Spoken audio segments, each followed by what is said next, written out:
Okay, take 3. So who was Cindy? Well,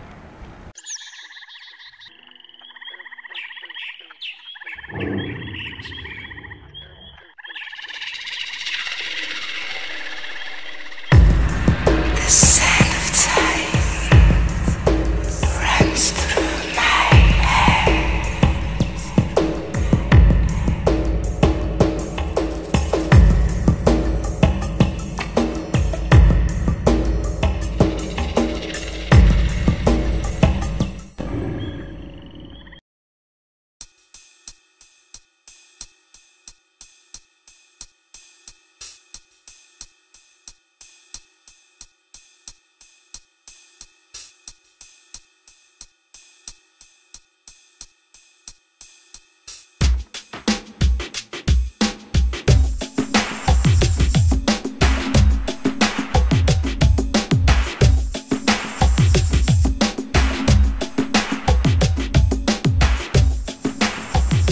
some years ago I worked in a department store as a cleaner, and it was during the night shift. They had hired a girl to come in to stock shelves by the name of Cindy, and Cindy wasn't your average, usual girl. She was very outspoken. If there was something she didn't like, she told you. But she had a lot of unusual characteristics, and one of them was the fact that she had pink hair. Big, fluffy pink hair. Much like, she looked like a Barbie doll that just crawled out of the case and took on human form. And her hair was pink. Bright, bright pink. I don't mean just light pink, I mean very bright pink. You could have seen this girl from a kilometer away. And she wore black leather boots that went up to her hips. And dark leather goth type style clothing. Although I don't think she was a goth, she would remind you of one. And immediately all the guys took interest. I mean, she was wild and they were all interested because she projected sexuality, and they all wanted a piece of the action, let's say. But she had a boyfriend, so it was hands off, and I think he was maybe a goth type too, I'm not sure. But anyway, there was another girl in the store who had a guy had asked her out on a date, and the guy didn't show up. Never called, never emailed, nothing. Didn't show up for the date at all, and left this girl sitting there wondering, right? And Cindy didn't like that, and she took right after this guy, and she advocated that he get his balls cut off and everything else. And yeah, what she did was the right thing, I think. The guy was a goddamn prick to do that to a girl. And so Cindy hated this guy for the couple of years that I was there anyway. But as time went by, Cindy's appearance changed. She got rid of the pink hair, replaced it with red for a while, cut it a little bit shorter, it was more straighter. She lost the black leather hip boots, and the goth clothing slowly vanished as she got older, right? But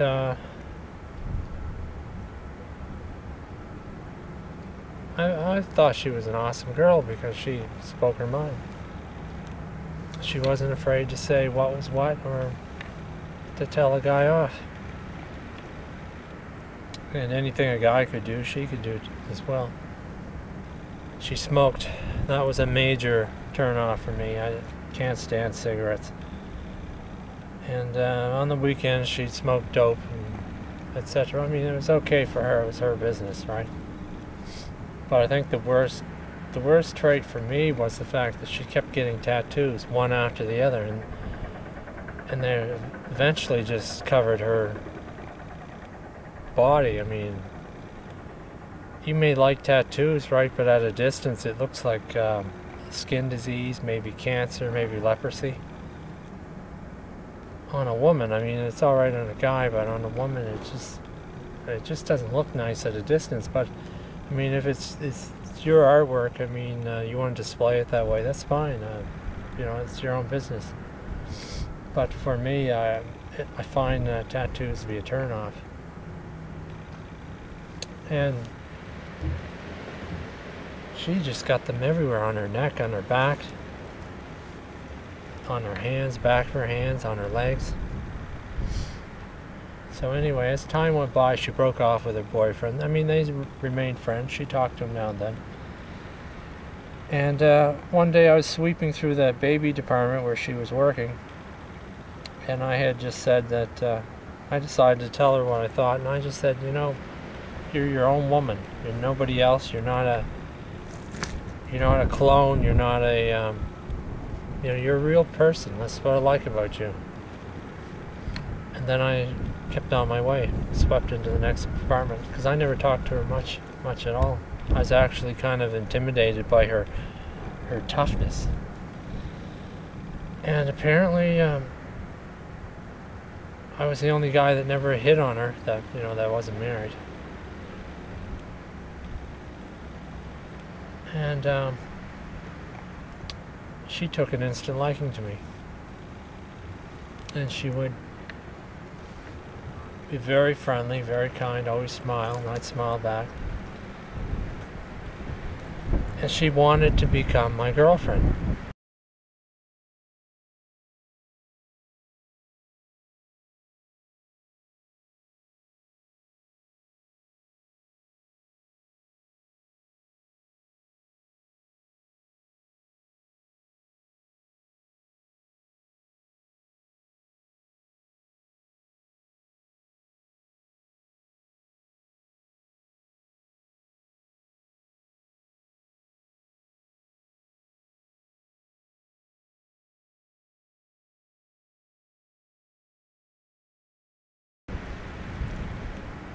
Because she would do things to get close. Now, Cindy would come to work. She wouldn't hang her clothes up. She'd either throw them on the dirty floor, which is a turn off for me as well, because I just don't like dirt.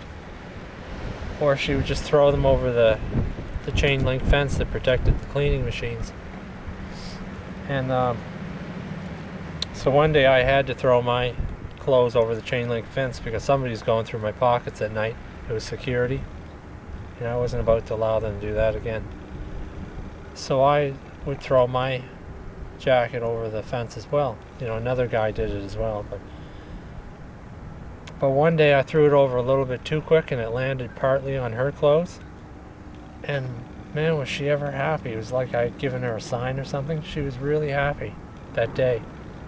And went around talking about getting a boyfriend and that sort of nature.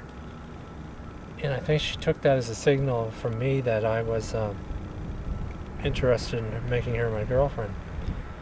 I mean, Cindy was a nice girl, right? In spite of all the cursing and swearing and the toughness and everything, the biker type girl, I really liked her a lot. But girlfriend potential, none. And I remember one of the ladies in the clothing department, she was the manager of the clothing department, trying to hook me up with Cindy, because the manager didn't think that I was not, like, I'm not the tough guy type of person, but the manager didn't realize that, because me and the manager, women's clothing manager, were always getting in shit for something for something that we did or didn't do in that damn store. And so we were constantly being called into the office. I said to her, you know, Shirley, they should put Nakajima and Shirley label it across the top of that office, because we've been in there so much, it might as well be ours. But Shirley took it to consider that the two of us should be together, because I was the tough type of guy as well, but I wasn't.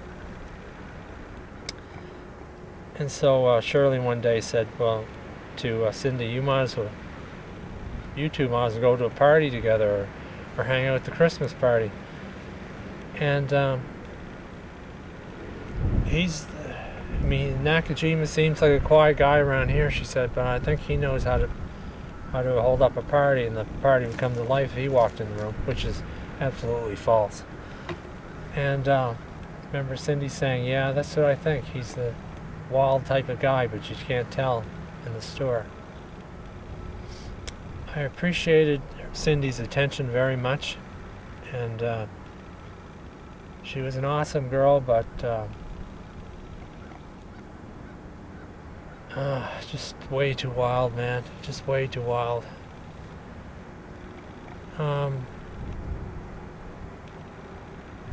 But not wild to the point where she wasn't feminine anymore. She was very feminine. So that's the story of Cindy. And I did see her recently. I was in her area where she works at the store. Gotten bigger. I would imagine she's got a boyfriend by now. When I last saw her, looks were quite straight. A young girl tends to be more flamboyant in her dress and in the way she looks, and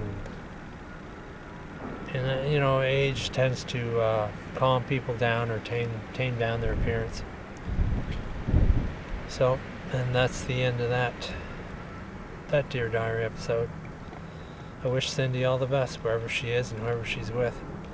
And I do wish she'd give up the smoking, not only the cigarettes, but the drugs as well, because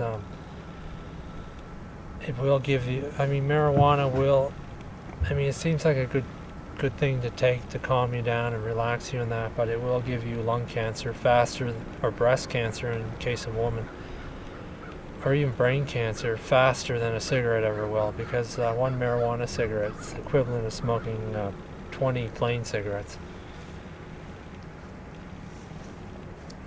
So Cindy, wherever you are, good fortune to you, and I'm glad to see you're still working at the store. You've been there several years now. I guess you're going to make it a career. It wasn't a bad place to work if you got rid of some of the managers in there, or you had the ability to tolerate them. So what am I now? I'm loveless to home. I'm all of those soft words I once owned. If I open my